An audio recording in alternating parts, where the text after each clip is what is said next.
Doctor BR Ambedkar Konaseema జిల్లా రామచంద్రపురం నియోజకవర్గ పరిధిలోని ప్రసిద్ధ పుణ్యక్షేత్రమైన ద్రాక్షారామ భీమేశ్వర స్వామి ఆలయంలో ముక్కోటి ఏకాదశి రోజున జరిగిన శివలింగ ధ్వంసం ఘటన తీవ్ర సంచలనం సృష్టిస్తుంది.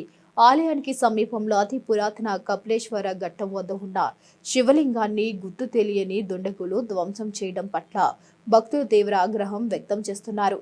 ఈ ఘటనపై సత్యం ఫౌండేషన్ చైర్మన్ వాసంశెట్టి సత్యం మాట్లాడుతూ దుండగులను పట్టుకునేందుకు డాగ్ స్క్వాడ్ క్లూస్ టీంతో పాటు అమరావతి నుంచి ప్రత్యేక పోలీసుల బృందం కూడా బయలుదేరినట్లు తెలిపారు.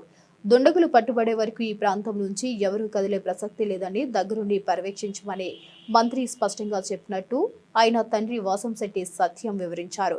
ఘటన తీవ్రతను దృష్టిలో పెట్టుకుని జిల్లా ఎస్పీ, డీఎస్పీ, ఆర్టీఓలు సంఘటనా స్థలానికి చేరుకుని ప్రత్యక్షంగా పర్యవేక్షణను చేపట్టారు.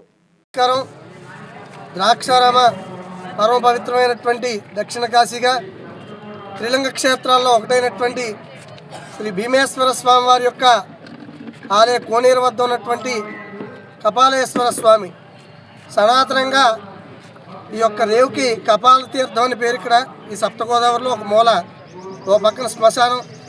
స్వామి ఇక్కడ దేదీప్యమానంగా అందరూ ముట్టుకుని అభిషేకం చేసుకునే విధంగా అవకాశం ఉంటుంది. అందరూ అనుకుంటున్నారు ఏదో ద్రాక్షారం గుడిలో భీమేశ్వరం గుడిలో భీమేశ్వరుడికి ఏదైనా జరిగిపోయిందని. అది విషయం తప్పు. కొన్ని మాధ్యమాల ద్వారా తప్పుడు ప్రచారం బయటికి వెళ్తోంది. కొంతగా ఈ మీడియా మిత్రులు కూడా గమనించి జరిగిన విషయం ఆలయ ప్రాంగణంలోనే జరిగింది. కానీ ఈ యొక్క ఎవరైతే ఈ విగ్రహాన్ని ధ్వంసం చేశారో వారిని ఏ విధంగానైనా సరే పట్టుకుని ఆ దోషుల్ని కఠినంగా శిక్షించాలని, అలాగే హిందూ ధర్మం ఎంతోమంది హిందూ ధర్మాన్ని, భారతదేశంలో ఉన్న దేవాలయాలు ప్రాముఖ్యమైనటువంటి దేవాలయాలు, చరిత్ర కలిగినటువంటి దేవాలయాలు, అటువంటి దేవాలయంలో ఇటువంటి సంఘటన జరగడం అందరికీ కూడా దుర్ఘటన. కనుక పరమ పవిత్రమైనటువంటి వైకుంఠ ఏకాదశి ఈరోజు ఈ కార్యక్రమం జరగడం చాలా బాధాకరం. అలాగే మంత్రి గారు కూడా అందరికీ కూడా ప్రతి సోమవారం ఆయన ద్రాక్షారం భీమేశ్వర స్వామిని తలుచుకోకుండా ఆయన ప్రయాణం సాగదు. కనుక ఈ ఆలయ ప్రక్షాళన కోసం ఆయన అవిశ్రాంతంగా కృషి చేస్తూనే ఉన్నారు.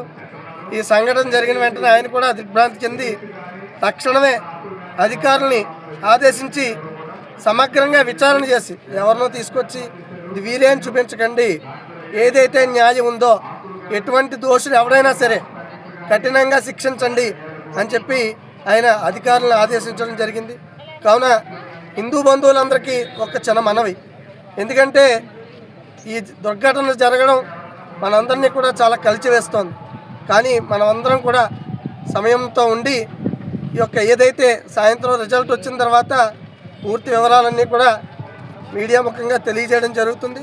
కనుక ఎటువంటి ఉద్రేకాలకి కూడా లోను కాకుండా ఉండి ఈ యొక్క సమస్యను పరిష్కారం జరుగుతుందని మంత్రి గారు అలాగే తండ్రి సత్యం గారు కూడా వారిద్దరూ కూడా ఇక్కడ ఉండి ఈ విషయాన్ని అంతా కూడా పర్యవేక్షిస్తున్నారు. కనుక భక్తులు ఎటువంటి అలజడులకు లోను కాకుండా ప్రచార మాధ్యమాల్లో వచ్చేటువంటి తప్పుడు ప్రచారాలను ఎవరు కూడా నమ్మొద్దని కోరుకుంటున్నాం. ఈరోజు ముక్కోటి పర్వదినం. ఈ పర్వదినాన్న మేము తెల్లవారు లేచిన వెంటనే ఒక దుర్వార్త తినవలసి వచ్చింది. హిందువుల మనోభావాలు దెబ్బతినే విధంగా ఈరోజు భీమేశ్వర స్వామి చరిత్రాత్మకమైన భీమేశ్వర స్వామి ఆలయానికి చెందిన సప్తగోదావరి ఒడ్డున ఉన్న కపిలేశ్వర స్వామి, కాపాలేశ్వర స్వామి విగ్రహాన్ని కొంతమంది దొండగలు రాత్రి బ్రేక్ చేసి దాన్ని ధ్వంసం చేయడం జరిగింది. ఇది హిందువుల మనోభావాలను దెబ్బతినే విధం ఇది. ఇటువంటి చరిత్రాత్మకమైన ఈ ఆలయానికి పుట్టక ముందరే పుట్టిన ఆ యొక్క కపాలేశ్వర స్వామి అని వీళ్ళందరూ కూడా పూర్వం తెలుసున్న వాళ్ళందరూ కూడా చెప్పడం జరుగుతుంది. ఇటువంటి దుష్టకరమైన చర్య మరి ఇది ఏం ఆశించి చేశారు ఈ దొండగలు ఎవరో. అందరూ మేము వచ్చిన వెంటనే మినిస్టర్ గారు అక్కడి నుంచి ఫోన్ చేసి డిపార్ట్మెంట్ అంతటిని అలాట్ చేసి వెంటనే ఇక్కడికి రప్పించడం జరిగింది. ఇక్కడికి సిఏ గారు అవనండి, ఎస్ఐ గారు అవనండి, డిఎస్పీ గారు అవనండి, ఇందాకే ఎస్పీ గారు కూడా వచ్చేళ్ళారు.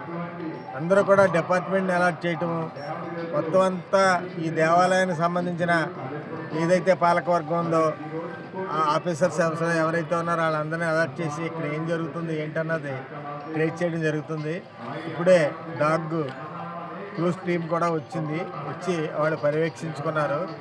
ఆ తర్వాత ఉదయమే మన జిల్లా క్లూ టీం కూడా వచ్చి పరిశీలించడం జరిగింది.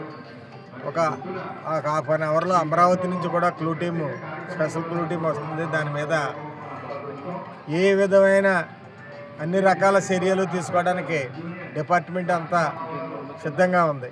డిపార్ట్మెంట్ అంటే అలర్ట్ చేయడం జరిగింది. మరి ఆల్రెడీ కొంత నెట్వర్క్ జరుగుతుంది. సీసీ కెమెరాల్లో కొన్ని ఆధారాలు లభించాయని అంటున్నారు. ఎట్టి పరిస్థితుల్లోనూ కూడా మినిస్టర్ గారు ఒకటే చెప్పారు వాళ్ళకి, సాయంత్రం 6 గంటల లోపల మాకు దీని మీద సరైన వ్యక్తిని ఎవరినో పట్టుకుని దాన్ని మీరు అదుపులోకి తీసుకుంటేనే కానీ ఇది, లేకపోతే ప్రజల్లో అలజడ లేచి సందర్భం ఉంది. కాబట్టి సాయంత్రం లోపల మీరు దీని మీద దర్యాప్తు చేసి ఆ వ్యక్తిని ఎవరినో పట్టుకోవాలని అల్టిమేటం ఇవ్వటం కూడా జరిగింది మినిస్టర్ గారి ద్వారా.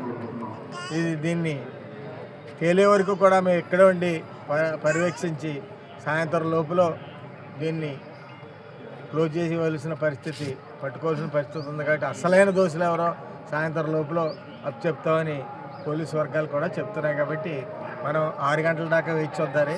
ఇప్పుడు జరగకపోతే ఏం చర్య తీసుకోవాలన్నది మినిస్టర్ గారు కూడా ఆలోచించి లోపల మినిస్టర్ గారు కూడా వస్తారు. విజయవాడలో ముఖ్యమైన మీటింగ్ ఉండటం వల్ల ఆయన రాలేకపోయారు. వచ్చి దీని మీద చర్య తీసుకుంటామని